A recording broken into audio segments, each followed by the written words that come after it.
Welcome to point decoded. అనుకున్నట్టుగా జరుగుంటే అఖండకు సంబంధించిన తాండవం ఇప్పటికే మొదలైపోయేది. ఓవర్సీస్కి సంబంధించిన రిపోర్ట్ మనకి ఇప్పటికే బయటకు వచ్చేసేది. రివ్యూస్, సినిమాకు సంబంధించిన రిలీజ్ తర్వాత జరిగే హంగామా మొత్తం ఇప్పటికే మొదలైపోయేది. ఆ తాండవం అన్నది సినిమాలో బాలకృష్ణ చేస్తే సినిమా బయట బాలకృష్ణ అభిమానులు జై బాలయ్య అంటూ చేసేవాళ్ళు. కానీ అనుకోని ఘటనల కారణంగా అఖండ సినిమా ఆలస్యమైంది కాదు, అఖండ సినిమా ఆగిపోయింది. ప్రస్తుతానికి అఖండ సినిమా రిలీజ్ ఎప్పుడు, ఆ డేట్ ఎప్పుడు అన్న దానికి సంబంధించిన సందిగ్ధత ఇంకా కొనసాగుతూనే ఉంది. అఖండ సినిమాకు సంబంధించి చూసినప్పుడు అఖండ 1 అన్నది సూపర్ హిట్ అవ్వడము, అందులో ముఖ్యంగా భారతదేశానికి సంబంధించి హిందూ సాంప్రదాయాలకు సంబంధించి, అంతకన్నా ముఖ్యంగా ఏదైతే మనం మాట్లాడుతున్న హిందుత్వానికి సంబంధించిన అంశాలని తెరపైకి తీసుకొని రావడము, దానివల్ల సినిమా సూపర్ హిట్ అయిన తర్వాత అఖండ సినిమాకు సంబంధించిన 2వ పార్టు అఖండ తాండవం అన్నది మరిన్ని ఎక్స్పెక్టేషన్స్కి కారణమైంది. ఎక్స్పెక్టేషన్స్ పెరగడానికి కారణం కేవలం అఖండ అన్న టైటిలే కాదు, బాలకృష్ణ అలాగే బోయపాటి సీను వీళ్ళ కాంబో కూడా దానికి మరొక కారణంగా మనం చెప్పాల్సి ఉంటుంది. దీనికి తోడు తమన్ దాంట్లోకి ఎప్పుడైతే యాడ్ అయ్యాడో అది ఖచ్చితంగా మ్యూజికల్ హిట్ గాను, రికార్డుకి సంబంధించిన సూపర్ హిట్ గాను, బ్యాక్గ్రౌండ్ స్కోర్కి సంబంధించిన బాక్సులు బద్దలయ్యే హిట్ గాను అది ఎప్పుడూ ప్రతి ఒక్కరు ఎక్స్పెక్ట్ చేస్తున్నారు. అందుకనే ఈ సినిమాకి సంబంధించి ఎక్స్పెక్టేషన్స్ కూడా అఖండ తాండవం లాగానే తాండవిస్తుందని అందరు భావించారు. కానీ సినిమా టైటిల్ ఇప్పుడు అఖండ తాండవం కాస్త అఖండ ఆలస్యంగా మారిపోయింది. మొదటగా నిన్న ఏదైతే ప్రీమియర్ షోస్ పడాలో, ప్రీమియర్ షోస్ ఆన్ అవ్వకముందే, ప్రీమియర్ షోస్ రాకముందే వాళ్ళు చెప్పిన చాలా కీలకమైన అంశం ఏంటంటే, టెక్నికల్ రీజన్స్ వల్ల మేము సినిమాని రిలీజ్ చేయలేకపోతున్నాము, ఇది మేము అనుకున్నది కాదు, అనుకోకుండా జరిగిన ఒక తప్పిదంగానే నిన్ననే 14 రీల్స్కి సంబంధించిన ప్రొడక్షన్ హౌస్ దాని గురించి చెప్పే ప్రయత్నం చేసింది. ఈ నేపథ్యంలో నిజంగానే అఖండ సినిమాకు సంబంధించి ఎందుకు ఆలస్యమైందన్న విషయాన్ని, ఆ ఆలస్యం కారణంగా జరుగుతున్న నష్టాన్ని కూడా అంచనా వేసే పనుల నేపథ్యంలో ఆ పాయింట్ని మనం డీకోడ్ చేసే ప్రయత్నం చేద్దాం. ఆ డీకోడ్లో మనకి ఫస్ట్ క్వశ్చన్ మనకు కనిపిస్తుంది, అఖండ సినిమా ఎందుకు ఆ రిలీజు ఆలస్యమైంది అన్నది మనకి ఆ క్వశ్చన్ మనకు కనిపిస్తుంది. ఆ నేపథ్యంలో మనం మాట్లాడాల్సిన మాటలు చాలా ఉన్నాయి. ఎందుకంటే ఇక్కడ 2 రకాల ఆలస్యాలు మనకు కనిపిస్తున్నాయి. అందులో ముఖ్యంగా ఎక్స్పెక్టేషన్స్ పెరిగిపోవడము, ప్రొడక్షన్ అన్నది ఖచ్చితంగా పర్ఫెక్ట్గా ఉండాలన్న ఆలోచనలో ప్రొడక్షన్ హౌస్తో పాటు డైరెక్టర్ కూడా ఉన్న నేపథ్యంలో మనకు వాళ్ళు చెప్తున్న పాయింట్, ప్రొడక్షన్ హౌస్లో ఊహించిన దానికంటే ఎక్కువ పని ఇంకా మిగిలి ఉండడము, అంతేకాకుండా ఈ టీం అన్నది అదనపు ఖర్చు అంటే ఎక్కువ రోజులు దానికోసం వర్క్ చేయాల్సిన అవసరం లేవడంతోనే ఈ సినిమా లేట్ అయిందనేది ఒక మాట వినిపిస్తుంది. క్లైమాక్స్లో యాక్షన్ ఎపిసోడ్కి సంబంధించిన గ్రాఫిక్స్ అండ్ అలాగే కలర్ కరెక్షన్ అనేది ఇంకా పూర్తి అవ్వడానికి మరికాస్త సమయం పట్టే అవకాశం ఉంది అన్నది మనకు అర్థమవుతుంది. ఇక డిజిటల్ ప్రింట్ తయారు చేయాలి, దాన్ని దేశ విదేశాలు పంపించాలి అంటే ఆ సమయంలో ఏర్పడిన కొన్ని టెక్నికల్ ఎర్రర్స్ ఏవైతే ఉన్నాయో అవి బయటపడడంతో వాటిని సరిచేయడానికి టీము ఎక్కువగా దాని మీద వర్క్ చేయాల్సిన అవసరం కనిపిస్తుంది. ఈ కారణాలతోనే ఇది లేట్ అవుతుంది అనేది మనకు చెప్పే ప్రయత్నం చేస్తున్నారు. ఇక్కడ విదేశీ డిస్ట్రిబ్యూషన్ వర్షన్స్ అంటే యుఎస్ కానివ్వండి, గల్ఫ్, యూరప్ దాంట్లో అది సిద్ధం చేయడానికి అవసరమైన వర్క్ ఏదైతే ఉందో అది కాస్త లేట్ అవ్వడంతో కూడా ఈ టైమింగ్ అన్నది ఎక్కువ అవుతుంది అనేది మనకు అర్థమవుతుంది. ఇక రిలీజ్ వీక్లో ఉన్న థియేటర్లు కానీ అవైలబిలిటీ కానివ్వండి, స్క్రీన్స్ కౌంట్ కానివ్వండి, వాటి కోసం జరిగిన చర్చలు ఏవైతే ఉన్నాయో అవి కూడా ఆలస్యానికి కారణంగా కనిపిస్తున్నాయన్నది మనకు అర్థమవుతుంది. దీనికి తోడు మరికొన్ని పాయింట్స్ కూడా చెప్పే ప్రయత్నం చేస్తున్నాం. దాంట్లో మనం ఇప్పుడు చూడాల్సింది సెకండ్ క్వశ్చన్, నిజంగానే ప్రొడక్షన్ హౌస్ చెప్తున్నట్టుగా టెక్నికల్ సమస్యలు మాత్రమే కారణమా, లేకపోతే ఫినాన్షియల్ సమస్యలు కూడా ఉన్నాయన్నది కూడా ఒకటి ఇప్పుడు సెకండ్ క్వశ్చన్ మనకు వస్తుంది. ఆ సెకండ్ క్వశ్చన్ ప్రకారం మనం చూస్తే విఎఫ్ఎక్స్ కంపెనీకి సంబంధించిన ఫైనల్ పుట్ ఇవ్వడంలో కాస్త ల్యాగ్ రావడం అన్నది దీనికి ప్రధాన టెక్నికల్ డిలేగా మనకు కనిపిస్తోంది. అంతేకాకుండా సినిమా ఏదైతే ఎక్స్పెక్టేషన్స్ని పెంచిన దాంట్లో బ్యాక్గ్రౌండ్ మ్యూజిక్ అనేది చాలా కీలకం కాబట్టి ఆ బ్యాక్గ్రౌండ్ మ్యూజిక్లో డైరెక్టర్ కొన్ని మార్పులు చెప్పడము, ఆ మార్పులన్నీ కంప్లీట్ అయిపోయి అవి ఫుల్ ఆర్ఆర్తో కంప్లీట్ అవ్వడానికి సమస్య రావడము, ఆ రీరివైజ్ ఏదైతే ఉందో దాని కారణంగా కూడా లేట్ అయిందనేది కూడా మనకు చెప్తున్నారు. ఈ నేపథ్యంలో ఫినాన్షియల్గా కూడా కొన్ని పాయింట్స్ ఉన్నాయి, దాన్ని ఎవరు డిస్కస్ చేయట్లేదు. వాటి గురించి కూడా డిస్కస్ చేయాల్సిన అవసరం, ఎందుకంటే ఎరోస్ ఇంటర్నేషనల్ సంబంధించి 14 రీల్స్ సంస్థ గతంలో తీసిన సినిమాలు, ఆ సినిమాల నేపథ్యంలో అక్కడ వాళ్ళకి చెల్లించాల్సిన అమౌంట్లు ఏవైతే ఉన్నాయో వాటికి సంబంధించిన అంశం కూడా ఇప్పుడు తెరపైకి వచ్చింది. ఆ విధంగా చూస్తే మాత్రం ఏదైతే వీళ్ళు మెడ్రాస్ హైకోర్టులో ఎరోస్ ఇంటర్నేషనల్ ఒక పిటిషన్ వేసిన, ఆ పిటిషన్ ప్రకారం గతంలో వాళ్ళు చేయాల్సిన కొన్ని పేమెంట్స్ ఆగాయి. ఆ పేమెంట్స్ దాదాపుగా 70 కోట్లకు పైగా ఉన్నాయి కాబట్టి ఆ డబ్బులు పే చేస్తే తప్ప సినిమాని రిలీజ్ చేయకూడదని చెప్పి మద్రాస్ హైకోర్టు నుంచి ఏదైతే ఎరోస్ ఇంటర్నేషనల్ తీసుకున్న పాయింట్ ఏదైతే ఉందో అది కూడా మన కారణంగా కనిపిస్తుంది. అందులో ముఖ్యంగా వీళ్ళు గతంలో తీసిన సినిమాలు నేనొక్కడినే, అలాగే ఆగడు సినిమాలు, ఈ 2 సినిమాలు కూడా 14 రీల్స్ ఎంటర్టైన్మెంట్ తెరపైన వాటిపైన తెరకెక్కింది.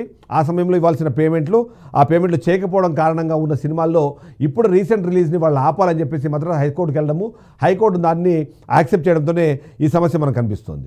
అయితే మొదటి నుంచి కూడా మేకర్స్ చెప్తున్న పాయింట్ ఏంటంటే, ఏదైతే ఈ టెక్నికల్ సమస్యలు కానీ చూపుతున్నారు, అందులో పోస్ట్ ప్రొడక్షన్ రిలేటెడ్ వాటిలో కూడా కొన్ని సమస్యల నేపథ్యంలోనే వాటి కారణంగానే సినిమా లేట్ అవుతుందని చెప్తున్నారు. కానీ బట్ ఓవరాల్గా చూస్తే మాత్రం మొత్తం 70 కోట్లకు పైగా పేమెంట్లు చేయాలి. ఆ పేమెంట్లు 14 రీల్స్ అలాగే 14 రీల్స్ ప్లస్ అనే ఈ 2 ఏవైతే ప్రొడక్షన్ హౌసెస్ ఉన్నాయో 2 ప్రొడక్షన్ హౌసెస్ నుంచి 70 కోట్ల వరకు ఉన్నాయని చెప్పడం, అందుకనే అఖండ 2 రిలీజ్ డేట్ని ఆపాలని చెప్పేసి ఆర్బిట్రేషన్ అవార్డుని ఎరోస్ ఇంటర్నేషనల్ తీసుకుంది. కాబట్టి ఆ కారణంగానే ఇప్పుడు సినిమా ఆగిపోయింది. ఓవరాల్గా చూస్తే టెక్నికల్ సమస్యలు అనేవి మనకు కనిపిస్తున్నాయి. బట్ అదే సందర్భంలో ఫినాన్షియల్ ఆస్పెక్ట్లు కూడా దీంట్లో మిక్స్ అవ్వడంతోనే ఈ సినిమాను రిలీజ్ చేయడంలో లేట్ అయిందనేది మనకు అర్థమవుతుంది. సో ఈ నేపథ్యంలో మనకి థర్డ్ క్వశ్చన్ అరైజ్ అవుతుంది. నిజంగానే సినిమాకు ఇంత ఎక్స్పెక్టేషన్ ఉంది, దీనికి సంబంధించిన వర్క్ ఉన్నప్పుడు సినిమా రెడీ కాకముందే రిలీజ్ డేట్లను వీళ్ళు ఎందుకు అనౌన్స్ చేశారు అన్నదే ఇప్పుడు కీలకంగా వినిపిస్తున్న ప్రశ్న. దీంట్లో మనం చాలా పాయింట్లు మనం మాట్లాడాల్సి ఉంటుంది. ఎందుకంటే చాలా పెద్ద సినిమా, మంచి కాంబినేషన్లో ఉన్న సినిమా, అంతేకాకుండా ఈ సినిమాలో అభిమానులు ఎలా అయితే దీని గురించి వెయిట్ చేస్తుంటారో అదే తరహాలో దీంట్లో ఫైనాన్షియల్ ఆస్పెక్ట్లో ఎవరెవరైతే ఇన్వాల్వ్ అయ్యారో వాళ్ళందరూ కూడా వెయిట్ చేస్తుంటారు. ఇలాంటి పెద్ద సినిమాలు వచ్చినప్పుడు వేరొక సినిమాతో దానికి పోటీ లేకుండా ఉండేలాగా మిగిలిన ప్రొడక్షన్ హౌసెస్ అన్నింటినీ కూడా ఒప్పించడం అనేది చాలా కీలకమైన అంశం. కాబట్టి అందులో కారణంగానే ముందుగానే ఇవన్నింటినీ క్యాలిక్యులేట్ చేసుకొని డేట్ని ముందుగా లాక్ చేశారు. ఆ లాక్ చేసిన తర్వాత దానికి సంబంధించిన అంశంలో వీళ్ళకి ముందు వెళ్ళే క్రమంలో కూడా ఈ టెక్నికల్ ఆస్పెక్ట్స్ ఏవైతే వాళ్ళు అనుకోకుండా ఎరైజ్ అయ్యో వాటిని క్లియర్ చేయడంలో కాస్త ఇబ్బంది పడ్డారు. ఇక థియేటర్లు బ్లాక్ చేసుకోవడానికి నిర్మాతలకు కూడా అడ్వాన్స్గా రిలీజ్ డేట్ చెప్పాల్సిన పరిస్థితి వచ్చింది. కాబట్టే ముందులోనే దాని మీద వెళ్ళిపోవాల్సిన అవసరం వచ్చింది. ఇక అభిమానుల్లో హైప్ బజ్ పెంచడానికి ముందస్తు తేదీల్ని ప్రకటించడం అనేది ఒక ఆనవాయితీగా వస్తుంది, ఒక ప్రమోషనల్ స్ట్రాటజీగా ఉంటుంది. కాబట్టి దాన్ని కూడా వీళ్ళు యూజ్ చేసుకునే ప్రయత్నం చేశారు. ఇక కేవలం ఓన్లీ థియేటర్కల్ రిలీజే కాకుండా ఓటీటీ అలాగే శాటిలైట్కి సంబంధించిన పార్ట్నర్స్ ఎవరైతే ఉన్నారో ఆ రిలీజ్ పార్ట్నర్స్ వాళ్ళు కాంట్రాక్ట్ చేసినప్పుడు డేట్ క్లారిటీ అన్నది ఖచ్చితంగా కనిపిస్తుంది. ఆ డేట్ క్లారిటీ ఇవ్వాలి కాబట్టి ఆ క్లారిటీ ఇచ్చే నేపథ్యంలోనే ఈ సమస్య వస్తుంది అన్నది. ఇక విడుదల తేదీకి సంబంధించి చాలా ముందుకు వెళ్ళడం కానివ్వండి, దీనికి సంబంధించిన ఏదైతే వేరే స్టార్స్తో దానికి ప్రాబ్లం రాకుండా ఉండేందుకు అవసరమైన చర్యలు ఏదైతే చేపడతారో అవి కూడా తీసుకునే నేపథ్యంలోనే ఈ సమస్యలు వచ్చాయనేది అయితే మనకు అర్థమవుతుంది. సో ఈ నేపథ్యంలో మనం చూడాల్సింది, ఇంత ముందుగా డేట్స్ మీరు క్లియర్ చేసినప్పుడు ఖచ్చితంగా రిలీజ్ డేట్ అనేది మీకు తెలిసినప్పుడు దానికి సంబంధించిన అన్ని విభాగాలు కూడా అవసరమైతే ఎక్స్ట్రా మ్యాన్ పవర్ని పెట్టుకునైనా సరే కంప్లీట్ చేయాల్సిన అవసరం ఉంటుంది. కానీ దీనిలో వచ్చే అతిపెద్ద సమస్య ఏంటంటే కలర్ కరెక్షన్ కానివ్వండి, బ్యాక్గ్రౌండ్ మ్యూజిక్ ఆర్ఆర్ని కలిపి ఫైనల్ అవుట్పుట్ ఇవ్వడం అన్నది. ఈ అవుట్పుట్ ఇచ్చేటప్పుడు ఒక్కొక్కరుగా చూస్తుంటారో మీరు చాలామందికి తెలుసు, డిఐ చేసినప్పుడు ఏదైతే డిజిటల్ మ్యూజిక్ చేసినప్పుడు దానికి డిఓపి కూర్చొని ఫైనల్ అవుట్పుట్కి అప్రూవ్ చేస్తారు. అప్రూవ్ చేసిన తర్వాత మళ్ళీ ఒకసారి దానికి సంబంధించిన అంశాన్ని డైరెక్టర్ చూస్తారు. వీళ్ళందరూ చూసిన తర్వాత ఫైనల్ అవుట్ మాత్రమే ఓకే చేస్తారు. ఈ ఫైనల్ అవుట్పుట్ ఓకే చేసేటప్పుడు చాలా అంశాలు దీంట్లో తెరపైకి వస్తాయి. మొదటిది సినిమాకు సంబంధించిన క్వాలిటీ, డైరెక్టర్ అప్పటికే ఓకే చేసిన డిఐకి సంబంధించిన ఇమేజెస్, దాని తర్వాత బ్యాక్గ్రౌండ్ స్కోర్లో కూడా ఏవైనా చేంజెస్ వచ్చినప్పుడు వాటిని మొత్తాన్ని మళ్ళీ వాళ్ళు రియలైన్ చేసి రీరికార్డింగ్ చేసిన తర్వాత రీఆర్గనైజ్ చేయాల్సి ఉంటుంది. రీఆర్గనైజ్ చేసే క్రమంలో ఎవరైతే మ్యూజిక్ డైరెక్టర్ ఉన్నారో, తమని ఇప్పుడు మ్యూజిక్ డైరెక్టర్ ఉన్నారు, అతను ఇదొక్క ప్రాజెక్టే కాకుండా వేరే ప్రాజెక్టుల మీద పనిచేస్తున్నారు. కాబట్టి ఆ డేట్స్, ఈ టైమింగ్స్ వీటన్నిటిని సెట్ చేసుకొని దాన్ని ఇవ్వాల్సి వస్తుంది. కాబట్టి ఆ సందర్భంలో కూడా కొన్ని సమస్యలు వస్తాయి.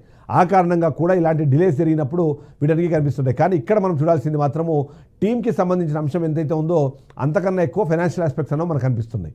ఎవరైనా సరే సినిమాకు సంబంధించిన ఫైనాన్షియల్స్ కానివ్వండి, డిస్ట్రిబ్యూటర్స్ కానివ్వండి, వాళ్ళు సినిమా రిలీజ్ టైంలో ఆపితే మాత్రమే వాళ్ళ డబ్బులు వస్తాయని ఒక ఉద్దేశంలో ఉంటారు. కాబట్టి ఆ కారణంగా కూడా దీన్ని చూపించే ప్రయత్నం చేస్తారు. అయితే మార్కెట్లో కొన్ని వేరే అంశాలను కూడా తెరపైకి తీసుకొచ్చారు. అందులో టికెట్ల రేటు అంశానికి సంబంధించిన అంశాన్ని తెరపైకి తీసుకొస్తున్నారు. ఈ మధ్య ఐబొమ్మ రవి అనే వ్యక్తి బాగా ట్రెండ్ అయిన నేపథ్యంలో దానికి సంబంధించిన అంశాలని కూడా, అంటే ఎలాంటి పరిస్థితుల్లోనూ పైరసీ అవ్వకూడదు, అంటే స్పెషల్ కేర్ తీసుకోవాల్సిన అవసరం ఉంది అనే నేపథ్యంలో కూడా ఎక్స్ట్రా కేరింగ్లోనే ఇలాంటి లేట్ అయిన అవకాశం ఏమైనా ఉందన్న డిస్కషన్ జరుగుతోంది.